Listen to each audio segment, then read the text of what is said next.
Hello guys, welcome to my blog. स्वागत है आपका नए ब्लॉग में। आप लोग कैसे, उम्मीद करता हूँ अच्छे होंगे। तो गाइस, जो ब्लॉग स्टार्ट कर रहे हैं पूरे 4 बजे से काय के मारे हैं। मतलब ब्लॉग थोड़ा लेट हुई है। और आज तुम्हें बता दें, आज जो हमारी नानी थी तो भी आज के दिन मतलब ख़त्म हुई थी। तो आज उनकी जब तीसरी पुण्यतिथि है, मतलब तीसरी साल हुई है। आज उन्हें 3 साल हुई ख़त्म हुए, तो ये तृतीय पुण्यतिथि है। तो ये बच्चे लोग कोचिंग आए थे, तो आज मैंने इन्हें पढ़ाओ ना, मतलब आज हमको उनकी अम्मा की जो पुण्यतिथि पे फूल समर्पित, माला समर्पित करने के लिए हैं, तो हमने भी रखी हैं लायक हैं। और बच्चे हमारे आ चुके हैं, तो इन लोगों मतलब हम इनकी पुण्यतिथि पे फूल चढ़ाए हैं मूर्ति पे अम्मा की। तो बना ब्लॉग हम दिखाएं तुम्हें।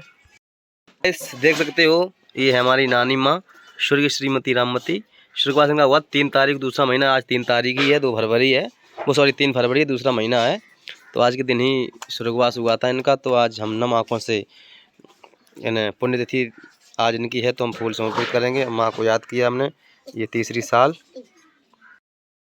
तो गाइस, जैसा कि आप लोगों को बताया भी, आज हमारी नानी माँ की जो तृतीय पुण्यतिथि है। तो पुण्यतिथि का मतलब होता है, मतलब जब 1 साल 2 साल 3 साल हो गई, आज नानी को खत्म हो गई। तो पुण्यतिथि मतलब हम मनाते हैं, उन्हें याद करते हैं एक तरीका से। मैंने उन्हें याद किया। आज ये तीसरी साल हुई है, क्योंकि आज की तारीख 3 फरवरी और दूसरे महीने में ही ख़त्म हुई थी नानी माँ। तो हम उनको पुण्यतिथि पर श्रद्धांजलि अर्पित करते हैं।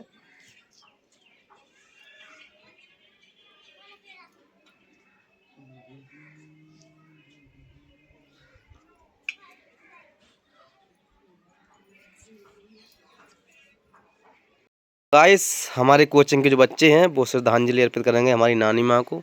ये बैठे हुए हैं। चलो बच्चे उठो एक करके, और प्रांशु से शुरुआत करते हैं। प्रांशु उठें और फूल चढ़ाकर श्रद्धांजलि अर्पित करेंगे ऐसे ही।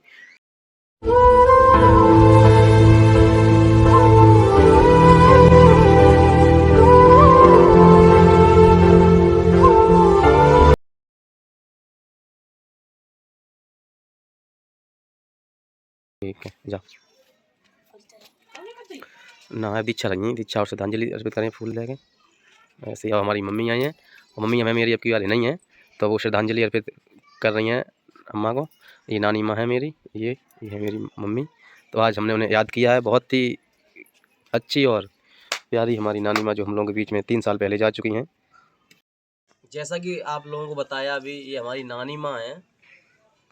कुछ इस प्रकार है हमारी इस लाइफ के बारे में, आपको बताते हैं नानी माँ के बारे में। हम यहाँ बहुत छोटे थे जब मैं यहाँ पर आए हुए थे। हमारा जन्म आप लोगों को नहीं पता है, तो हम बता दें कि हमारा जन्म जो हुआ है वो डिस्ट्रिक्ट इटावा में गांव पड़ता है, बिरौली बैतपुरा के पास। वहाँ पर हमारा जन्म हुआ, तब वो हमारी जन्मभूमि है। वहाँ पर मेरा परिवार तो हमारा परिवार जो है वो बिरौली में रहता है, और हम बहुत छोटे थे। और नानी और हमारे नाना यहाँ पर थे। हमारी 2 मौसी हैं, और हम 3 भाई हैं। एक हमारी बहन है, जिनकी हमारी शादी हो चुकी है। उनकी जो हमारी बहन हम सबसे बड़ी हैं, उनकी शादी हो चुकी है। एक भाई की शादी हो चुकी है, और तीसरे नंबर के हम हैं। हमसे छोटा एक और है। तो बाकी 3 लोग तो वहाँ पर रहते थे, और हम यहाँ पर हमें नानी हमारी लेकर आई थी। बहुत छोटे थे हम, 4 साल की उम्र में हम यहाँ पर आए हुए थे। हमने अपना परिवार को छोड़ा था वहाँ से, और यहाँ पर मैंने अपना ये जीवन, जो इतनी बड़ी ज़िंदगी है, जो 20 आज मुझे यहाँ पर लमसम में 23 साल हो गए रहते रहते। तो यहाँ पर 23 नहीं 20 साल लमसम में, क्यों 3-4 साल के तो हम होंगे जब यहाँ आए होंगे। तो यहाँ आए हुए थे, तो हमारी नानी माँ जो है, आप देख सकते हैं, ये मुझे यहाँ पर लेकर आई थी।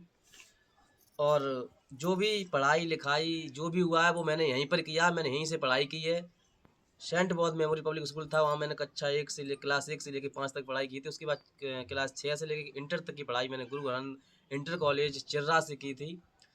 तो सन काफ़ी, मतलब यहाँ पर हमारे जो मामा होते हैं, जो मतलब सगे बोलते हैं, वो कोई नहीं था। मम्मी के भाई कोई नहीं थे, इसलिए नानी मुझे यहाँ पर रहने के लिए लेकर आई थी। तो काफ़ी सालों तक मैं यहाँ पर रहे, इतने बड़े हुए। और नानी मेरी काफ़ी अच्छी थी, क्योंकि जिस तरीके से भगवान कन्हैया को यशोदा माँ ने पाला था और देवकी माँ ने जन्म दिया था, उसी तरीके से जन्म मेरी माँ ने मुझे दिया था, और यशोदा माँ का रूप लेकर मेरी नानी ने मुझे पाला था। इस तरीके की वो हमारी यशोदा माँ थी। काफ़ी अच्छा जीवन चल रहा था हम लोगों को। हम लोग काफ़ी अच्छा व्यतीत, हम नाना नानी और हम काफ़ी अच्छा समय काट रहे थे। एक साल आती है 2022, जो कि 3 फरवरी और 3 फरवरी होती है और सन होती है 2022। अचानक से तबीयत तो नानी की बहुत पहले बिगड़ चुकी थी। 1 साल पहले तबीयत बिगड़ 2021 में तबीयत बिगड़ी थी।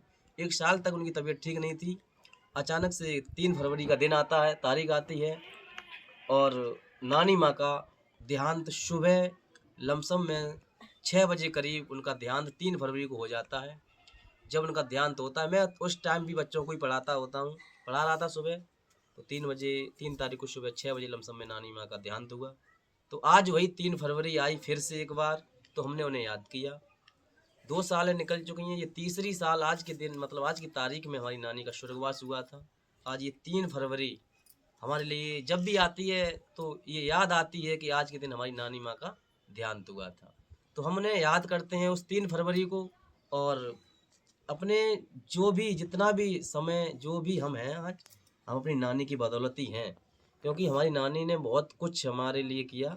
जब हम कहीं चले जाते थे घूमने तो वो हमें ढूंढती रहती थी, इधर उधर घूमती रहती थी।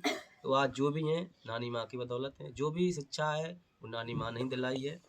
तो इसलिए मैं उन्हें याद करता हूँ, और मैं उनके लिए बहुत कुछ था और हमारे लिए बहुत कुछ थी। अब वो हमारे बीच में नहीं है, तो जब जब 3 तारीख आएगी तब तक मुझे याद आएगा। और वैसे तो याद हमेशा ही आती है, लेकिन जब 3 फरवरी आती है तो मुझे याद आता है कि आज के दिन मेरी नानी माँ का स्वर्गवास हुआ था, देहांत हुआ था।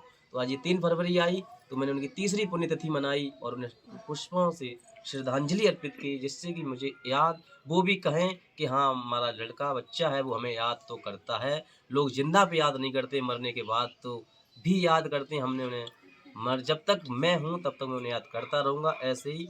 और इसी के साथ-साथ हमारी ज़िंदगी बहुत कठिन है, अभी तो पूरी कहानी नहीं बताई है मैंने, किसी अन्य व्लॉग में बताएँगे अपनी पूरी कहानी, हिस्ट्री किस तरीके से हम इतने बड़े हुए, कैसे हुए। बहुत कुछ आँखें नम होती हैं जब हम अपनी नानी की याद करते हैं। इसलिए नाना हमारे अभी मौजूद हैं यहाँ, अभी यहाँ पर नहीं है, वो कहीं बाहर हैं, इसलिए मतलब खेतों की तरफ होंगे। और इसी के साथ-साथ अपनी वाणी को मैं विराम देता हूँ और हृदय से ये प्रार्थना करता हूँ ईश्वर से, नानी हमारी जहाँ भी हों, उनकी आत्मा जहाँ भी हो, सुख शांति में उनका मतलब